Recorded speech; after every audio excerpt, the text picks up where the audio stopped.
Well, good day. We're doing our Bible reading from the book of Nehemiah, the ninth chapter, part A, verses 1 to 21. Now, in the 24th day of this month, the children of Israel were assembled with fasting and with sackcloths and earth upon them. And the seed of Israel separated themselves from all strangers and stood and confessed their sins and the iniquities of their fathers.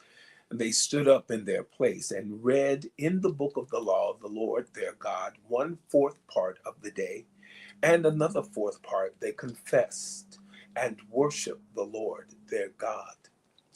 Then stood up upon the stairs of the Levites Jeshua and Bani, Kadmiel, Shebaniah, Buni, Sherebiah, Bani, Kenani, and cried with a loud voice unto the Lord their God. Then the Levites, Jeshua and Kadmiel, Bani, Hashabniah, Sherebiah, Hodijah, Shebaniah, and Pethahiah said, Stand up and bless the Lord your God forever and ever, and blessed be thy glorious name, which is exalted above all blessing and praise. Thou, even thou, art Lord alone. Thou hast made heaven, the heaven of heavens, with all their hosts, the earth, and all things that are therein, the seas, and all that is therein, and thou preservest them all, and the host of heaven worshipeth thee.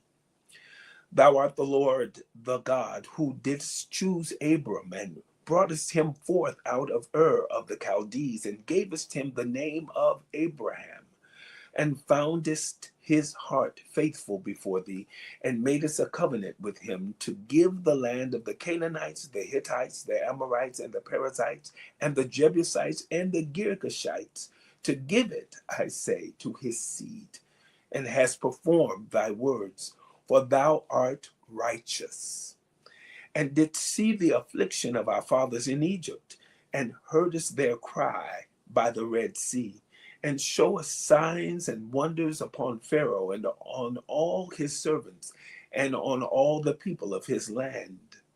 For thou knewest that they dealt proudly against them, so didst thou get thee a name, as it is this day. And thou didst divide the sea before them, so that they went through the midst of the sea on the dry land, and their persecutors thou threwest into the deeps, as a stone into the mighty waters. Moreover, thou leddest them in the day by a cloudy pillar, and in the night by a pillar of fire, to give them light in the way wherein they should go. Thou camest down also upon Mount Sinai, and spakest with them from heaven, and gavest them right judgments and true laws, good statutes and commandments, and madest known unto them thy holy Sabbath, and commandest them precepts, statutes, and laws by the hand of Moses thy servant, and gavest them bread from heaven for their hunger, and broughtest forth water for them out of the rock for their thirst, and promisest them that they should go in to possess the land which thou hast sworn to give them.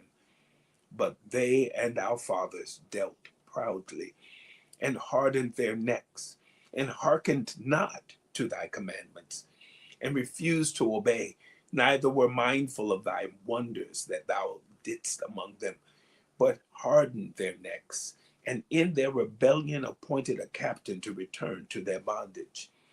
But thou art a God ready to perform, pardon, ready to pardon, gracious and merciful, slow to anger, and of great kindness, and forsookest them not. Yea, when they had made them a molten calf, and said, This is thy God that brought thee up out of Egypt, and had wrought great provocations, yet thou in thy manifold mercies forsookest them not in the wilderness. The pillar of the cloud departed not from them by day, to lead them in the way, neither the pillar of fire by night, to show them light, and the way wherein they should go. Thou gavest also thy good spirit to instruct them, and withheldest not thy manna from their mouth, and gavest them water for their thirst. Yea, 40 years didst thou sustain them in the wilderness, so that they lacked nothing. Their clothes waxed not old, and their feet swelled not. The book of Nehemiah, the 9th chapter, part A, verses 1 to 21. Have a wonderful day.